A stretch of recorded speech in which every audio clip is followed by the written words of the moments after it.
সমাজের অন্তত এতটুকু প্রত্যাশা আমাদের উপর আছে যে এই বন্ডিং এর বাইরে গিয়া সবাই যদি বন্ডিং এর ভিতরে কিংবা পকেটের ভিতরে ঢুকে যায়, তাহলে জাতির সামনে অকপটে সত্য বলবার মতো কেউ থাকবে না। আর যখন অকপটে সত্য বলবার মতো কেউ থাকবে না, এই জাতি আস্তে আস্তে জাহালত, চামচামি, ওই যে আগে দেখছেন না, জি আপা খাইছেন আপা, বইছেন আপা, শুইছেন আপা, মাইরালান আপা, বিএনপি মাইরালান, জামাতে মাইরালান, হুজুর আরে মাইরালান, সব ধ্বংস করলেন আপা, ঠিক করছেন আপা, হুজুর ঘরে জেলে নেন আপা, মানে যাই করে আপা আপা আপা। চামচামির সর্বোচ্চ লেভেলে কেন যাইতে পারছে? হাসিনা জুলুমের সর্বোচ্চ লেভেলে কেন যাইতে পারছে? কারণ তার জুলুমের যে স্ট্রাকচার, তার জুলুমের যে স্টিম রোলার ভয়াবহ অবস্থায় যেতে পারছে এই জন্য যে তার ওই স্ট্রাকচারের নিচে অনেকগুলো চামচা ছিল। আসসালামু আলাইকুম ওয়া রাহমাতুল্লাহি ওয়া বারাকাতুহু। ইন্নাল হামদুলিল্লাহ নাহমাদুহু ওয়া নাস্তাঈনুহু ওয়া নাস্তাগফিরুহু ওয়া নু'মিনু বিহি ওয়া নাতাওয়াক্কালু আলাইহি ওয়া না'উযু বিল্লাহি মিন শুরুরি আনফুসিনা ومن سيئات أعمالنا من يهده الله فلا مضل له ومن يضلل فلا هادي له ونشهد أن لا إله إلا الله وحده لا شريك له أما بعد فقد قال الله تبارك وتعالى في كلامه المجيد وفرقانه الحميد. أعوذ بالله من الشيطان الرجيم. بسم الله الرحمن الرحيم.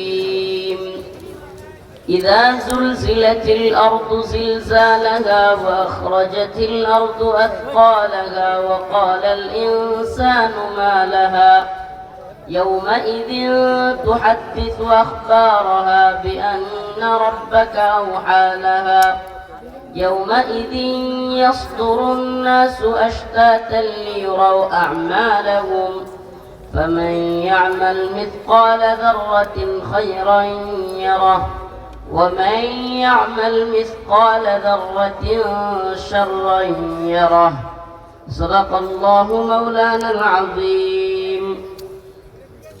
হারিনাল দক্ষিণ পাড়া হাই স্কুল জামে মসজিদের যুব সমাজের উদ্যোগে আয়োজিত আজকের এই বাৎসরিক তাফসিরুল কোরআন মাহফিলের সম্মানিত সভাপতি, সম্মানিত উলামায়ে কেরাম, অতিথিবৃন্দ, প্রিয় যুবক ভাইরা, স্নেহের ছোট ভাইরা, পর্দানিশীন শ্রদ্ধেয় মা ও বোনেরা, আল্লাহ রাব্বুল আলামিনের দরবারে লাখো কোটি শুকরিয়া যে আল্লাহ তাআলা আপনাকে আমাকে কোরআনের তাফসির মাহফিলে আসার বসার তৌফিক দান করেছেন। এই জন্য সকলে অন্তরস্থল থেকে বলি আলহামদুলিল্লাহ।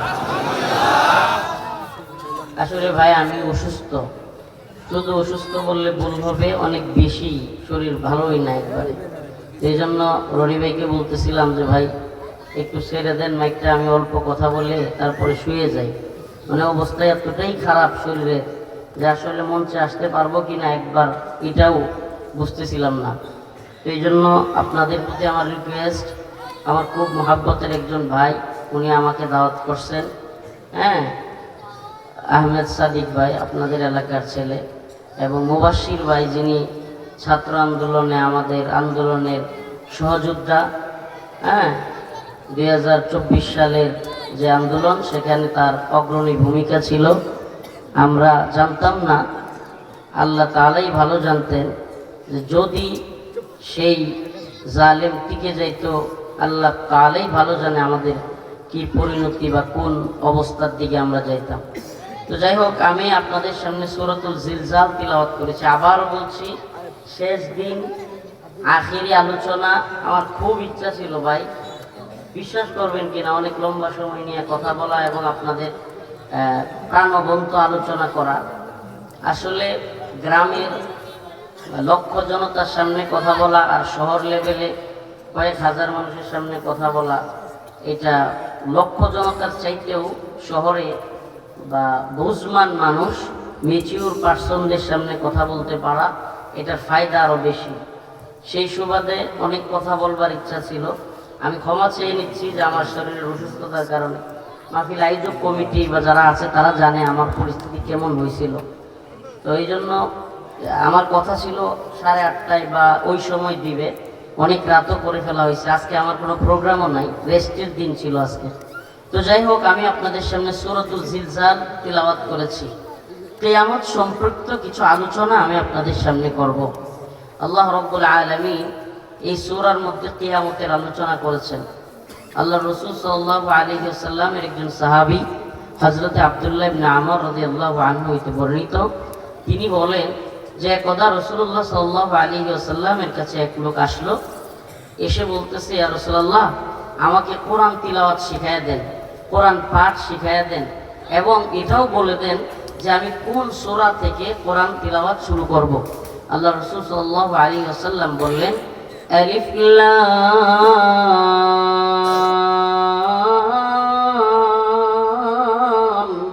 রা। আল্লাহ রাসূল বললেন, তুমি আলিফ লাম রা এই সূরা থেকে আলোচনা শুরু করো। আল্লাহর নবীর ওই বৃদ্ধ সাহাবী তিনি আল্লাহর রাসূলকে বললেন, ইয়া রাসূলুল্লাহ, ইয়া হাবিবাল্লাহ, আমার তো বৃদ্ধ হয়ে গেছে, জিহ্বা ভারী হয়ে গেছে, ইয়া রাসূলুল্লাহ, আপনি আমাকে আরেকটা ছোট্ট সূরা বলে দেন যেটা থেকে তিলাওয়াত করব। আল্লাহ রাসূল বললেন, ইউসাব্বিহু লিল্লাহ দিয়ে যে সমস্ত সূরা শুরু হয়েছে ওই সমস্ত সূরা থেকে তিলাওয়াত করো। সাহাবী আবার বলল, ইয়া রাসূলুল্লাহ, ইয়া হাবিবাল্লাহ, এটাও আমার জন্য বড় হয়ে যাবে, আমার ঠোঁট ভারী হয়ে গেছে, আমার জিহ্বা ভারী হয়ে গেছে। আল্লাহ রাসূল তখন বললেন, ইযা যুলজিলাতিল আরদু জিলজালাহা ওয়া আখরাজাতিল আরদু আথকালাহা ওয়া ক্বালাল ইনসানু মা লাহা। আল্লাহ রাসূল সূরাতুল জিলজাল তিলাওয়াত করে তাকে শোনালেন।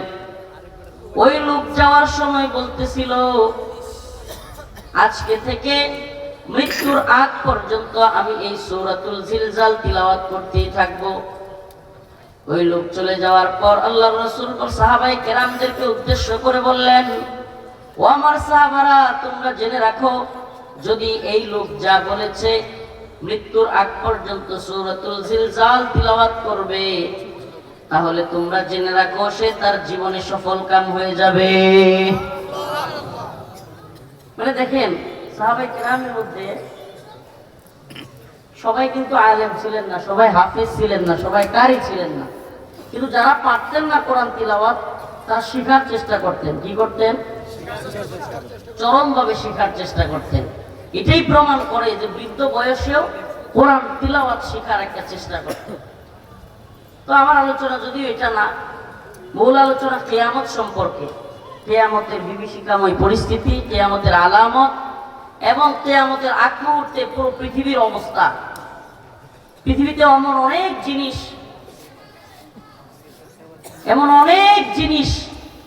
ঘটছে, এমন অনেক জিনিস হচ্ছে যা আমরা কোনো খবর রাখি না, যার কোনো কিছুই আমাদের জানা নাই, কিন্তু কিয়ামতের আগ মুহূর্তে গোটা পৃথিবীতে এগুলো ঘটবে। আমরা তো জানি বড় বড় কিছু আলামত, আলামাতুল কুবরা, আলামাতুল দাজ্জাল, পৃথিবীতে দাজ্জাল আসবে কিয়ামতের আগে, হযরত ঈসা ইবনে মারইয়াম আলাইহিস সালাম আসবে, ইমাম মাহদী আলাইহিস সালাম আসবে, দাব্বাতুল আরদ আসবে, এগুলো আমরা জানি। নরমাল বা বেসিক যে বিষয়গুলো, বড় বড় বিষয়গুলো, এগুলো জানি। কিন্তু দাজ্জাল আসার পূর্বে দাজ্জালের বাহিনী থাকবে। ওই দাজ্জালের বাহিনীরা পুরো পৃথিবীতে দাজ্জাল আসার মতো পরিস্থিতি তৈরি করবে এবং ভয়াবহ কাজ, অশ্লীল কাজ, যেগুলো মানুষ, সুস্থ মানুষ, আমরা যারা এখানে মাহফিল শুনতে আসছি, আমি মনে করি আপনারা সুস্থ মানুষ। সুস্থ বলতে মানসিক সুস্থতা। তো মানসিক সুস্থ মানুষ কল্পনাও করতে পারবে না এই ধরনের জঘন্য কাজ কিয়ামতের আগে পৃথিবীতে হবে। সাম্প্রতিক 2 দিন যাবত একটা ঘটনা খুব চর্চিত হচ্ছে। পৃথিবীর বড় বড় মিডিয়াগুলোতে আসতেছে। আমরা অনেকে হয়তো বুঝতেছি, আবার অনেকে হয়তো বুঝতে পারতেছি না। এপস্টিন ফাইল নামে মার্কিন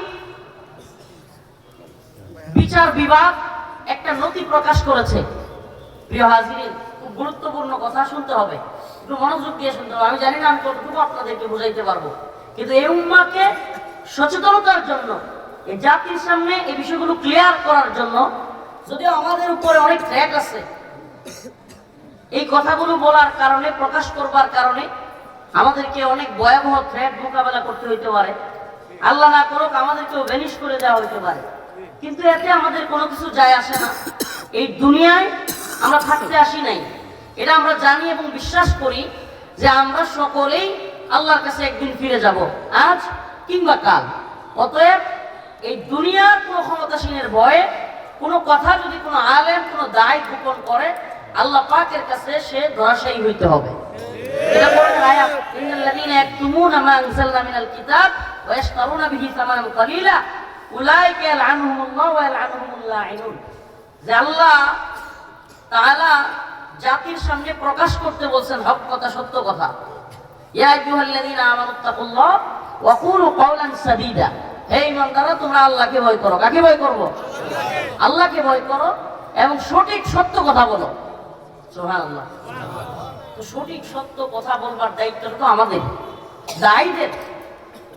এই উম্মার দায়ী যারা, এই উম্মার কোরআনের ফেরি যারা করে, তাদেরকে অবশ্যই জাতির সামনে দল মতের ঊর্ধ্বে উঠে, আমরা যেমন আওয়ামী লীগের বন্ডিং এর বাইরে গিয়েও আওয়ামী লীগের জুলুমের কথা বলেছি, ঠিক তেমনি ভাবে বর্তমানেও ডক্টর মোহাম্মদ ইউনূসের সরকার কিংবা তার উপদেষ্টাদের বন্ডিং এর বাইরে গিয়েও আমাদেরকে জাতির সামনে সত্য কথাগুলো তুলে ধরতে হবে। সেইম ভাবে বিএনপি গভর্নমেন্টে আসুক কিংবা জামাতে ইসলামী যে আসুক, এ জাতির যুবকেরা অন্তত আমাদের কাছে এতটুকু প্রত্যাশা করে যে হুজুর, আমরা মনে করি অন্তত পক্ষে যে গভর্নমেন্টই ক্ষমতায় আসুক বা যারাই থাকুক, ক্ষমতাসীনদের ভয়ে কিংবা প্রভাবে তাদের গণ্ডির ভিতরে থেকে এই দেশের তথাকথিত মিডিয়ার মতো আপনারাও সাফাই গাওয়া শুরু করবেন না। আপনারা এই জাতির সামনে, এই উম্মার সামনে আপনারা সঠিক সত্য কথাগুলো তুলে ধরবেন। এটা আমরা জানি যে এই জাতির যুব সমাজের অন্তত এতটুকু প্রত্যাশা আমাদের উপর আছে যে এই বন্ডিং এর বাইরে গিয়া সবাই যদি বন্ডিং এর ভিতরে কিংবা পকেটের ভিতরে ঢুকে যায়, তাহলে জাতির সামনে অকপটে সত্য বলবার মতো কেউ থাকবে না। আর যখন অকপটে সত্য বলবার মতো কেউ থাকবে না, এই জাতি আস্তে আস্তে জাহালত, চামচামি, ওই যে আগে দেখছেন না, জি আপা খাইছেন আপা, বইছেন আপা, শুইছেন আপা, মাইরালান আপা, বিএনপি মাইরালান, জামাতে মাইরালান, হুজুর আরে মাইরালান, সব ধ্বংস করলেন আপা, ঠিক করছেন আপা, হুজুর ঘরে জেলে নেন আপা, মানে যাই করে আপা আপা আপা। চামচামির সর্বোচ্চ লেভেলে কেন যাইতে পারছে? হাসিনা জুলুমের সর্বোচ্চ লেভেলে কেন যাইতে পারছে? কারণ তার জুলুমের যে স্ট্রাকচার, তার জুলুমের যে স্টিম রোলার ভয়াবহ অবস্থায় যেতে পারছে এই জন্য যে তার ওই স্ট্রাকচারের নিচে অনেকগুলো চামচা ছিল। সে নিজেও জানতো না যে আমার কোন কাজটা ভালো, কোন কাজটা খারাপ, কারণ জানার সুযোগ নেই। তো আশপাশ থেকে 100, 200, 300 লোক যদি সব সময় আমার আশপাশে বলা শুরু করে, জি আপা ভালো আছে, ভালো করছেন আপা, সব ঠিক আছে, তখন ওই লোকের আসলে ভালো মন্দ জাজ করার মতো মেন্টালিটি থাকে না। আমার অতএব আমাদেরকে এই গতানুগতিক সিস্টেমের বাইরে গিয়ে ভাবতে হবে, চিন্তা করতে হবে। এই সিস্টেম এক অক্টোপাসের জাল, এই সিস্টেমটা একটা অক্টোপাসের জাল, যে জালের মধ্যে আপনাকে, আমাকে, আমাদের সবাইকে তারা আবদ্ধ করে রাখতে চায় এবং পুরো পৃথিবীর, শুধু বাংলাদেশ না, পুরো পৃথিবীর ক্ষমতা তাদের কাছে রাখতে চায় এবং তারা সমস্ত সিস্টেমের ঊর্ধ্বে, আইনের ঊর্ধ্বে থাকতে চায়। এটা আমি ছোট্টভাবে আপনাদের কয়েকটা